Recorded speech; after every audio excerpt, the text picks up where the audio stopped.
So this commandment, which I thought was going to make me grow, was going to make me closer, was going to make me feel better, all it did was measure me, and I figured out death, death, death. Now, this is a Jewish man. Remember this. This is not a Christian, the Christian destiny. For sin, taking an opportunity through the commandment, deceived me, and through it killed me. You get the idea. We've lived it. So then, the law is holy. Don't get me wrong. Nothing wrong with the law. It's holy, it's righteous, it's good, it's perfect. We are not law bashers. Paul was not a law basher. Ecclesia is not a law basher. Again, I want to remind you, since we're in this passage, who is it that really respects the law? The flirter? Yeah, I'll take, I would like to order, please. I'll take that law, and I'll take that law, and that law. Ooh, not the others. I'm dieting. Is that respecting the perfect law of God? That's cherry picking. That's flirting. Who's God there? Me. I'm telling you, I'll take that verse out of Leviticus. I'll take that verse and that verse. But those verses, yeah, we're free from those. But that one is required and that one is required. Who's God? I'm calling the shots. I'm the Lord. That's what it appears to be. So that's not respecting the law. Now the guy over here who says, you know what? I've seen Paul. I believe he was adamant. I believe he was insistent on doing his best. I believe he gave it his best shot, and the law killed him. And there were 613 laws staring him in the face, and he says he couldn't do it. And so I'm not going to run around Lubbock acting like I can do any better. Instead, I'm going to agree with God that I'm dead to that system. I'm free from that system. I'm not under that system. That system is a perfect standard, and I cannot do it, so I'm totally cut off from it, saved by grace, growing by grace, confident by grace, forgiven by grace, assured by grace, stabilized by grace, built up in grace, and looking forward to grace eternally forever in heaven also. Now, who is it that respects the true standard of the law? It's that guy. The guy who says, no way. The guy who says, pick favorite parts, palatable parts. That's not respecting the law. Therefore, did the law, which is good, did it become a cause of death for me? No, all it did was show me my death. It didn't actually kill me, although I'm speaking in this way, Paul might say. Although I'm talking this way, I realize the law didn't kill me really. It just showed me I was already dead. Now, is this a Christian? It's not a Christian. If someone's spiritually dead and the law is showing them that they're spiritually dead, it's an unbeliever.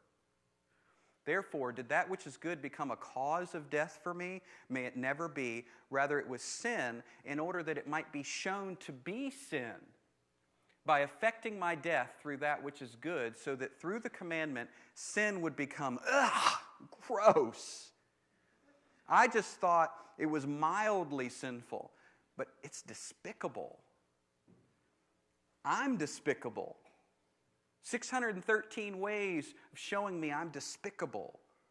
And I came onto planet Earth with this problem as an unbeliever. Now, we Christians, we take on this language. It's crazy. I'm wicked.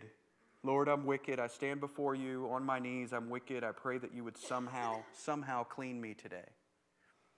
That's lost talk. We have a new heart, a new spirit, crucified with Christ. We're new. For we know that the law is spiritual, but I am of flesh, sold into bondage to sin. I know there's a lot of debate about this passage, and if you didn't know that, there is. There's a lot of debate. Is Paul speaking of his experience after salvation or before salvation, right? There's a big debate about that. And I understand the debate, and I think there's good points on both sides. I'm going to share my opinion this morning. My opinion is that if you go back to Romans 6, which is the chapter right before this one, Paul is saying, we died to sin. Whoever has died to sin is freed from sin. So now he's telling a story about how he was sold in bondage to sin. I don't think that's a believer. I think what he's saying is, the law showed me I was sold in bondage to sin, and that's why I needed Jesus.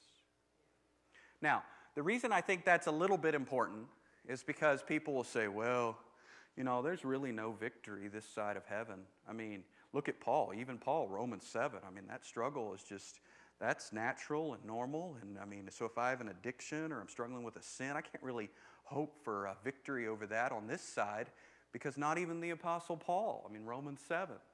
And that's how sort of the logic can go. And the enemy can use a passage that's describing a person under law and tell us that that's the normal Christian life. It's not the normal Christian life. It's the normal law life. So we know that the law is spiritual. Here's the Jewish man. He's been taught that the law is holy, perfect, good, and it's a spiritual force to be reckoned with, and that's true. And then he says, but I figured out I'm sold in bondage to sin. For what I'm doing, I do not understand. I'm not practicing what I would like to do. I'm doing the very thing I hate. I'm coveting all over the place, left, right, and center. Can't stop coveting. You fill in the blank there. What have you tried to stop doing? Some of us, it's like a New Year's resolution. We tried to stop smoking. We tried to stop abusing alcohol. We tried to stop gossiping. Here's one. We tried to be more humble this year. And then we tell people about how we've become more humble. What is it that you've tried to stop doing? And this might be your experience. Oh, I agree with the law. The standard was good. The idea was good. The hope was good. The dream was good. But then my human effort got in there and, well, not so good. So now no longer am I the one doing it, but sin which indwells me. So if I were to say, let's put a new title on chapter 7, it would be Paul's discovery of a parasite. The law exposed, whoa, even if I want to, even if I try, there's a parasite. What parasite is haunting me? So now, no longer am I the one doing it, but sin which dwells in me. A couple verses later, he'll say the same. For I know that nothing good dwells in me, that is in my flesh. For the willing is present in me. I want to obey. Want to obey what? The law. Do Christians need to obey the law? No. This is Paul telling his story about being a Jewish man. For the willing is present in me, but the doing of good is not. The good that I want, I do not do, but I practice the very evil that I do not want. Imagine if this is our destiny. Is this the Christian life?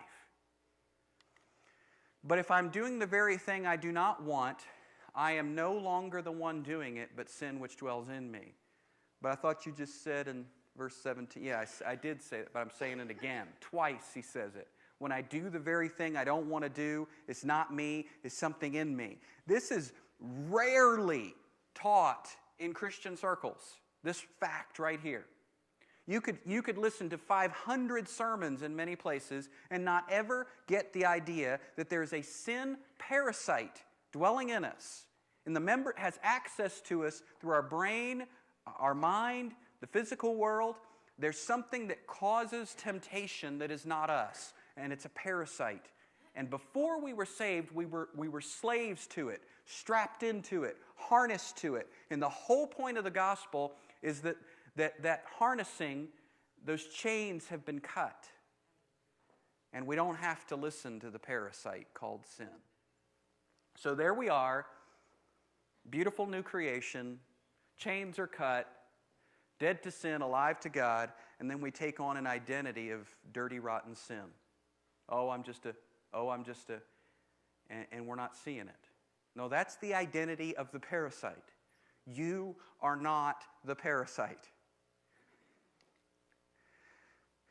Again, before we leave this, I'm no longer the one doing it, but sin. Is it gossip? Is it critical spirit? Is it your tongue? Is it porn?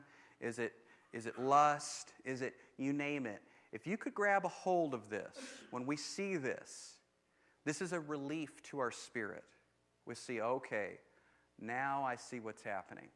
Now I get it. I've been giving in to something that's not me.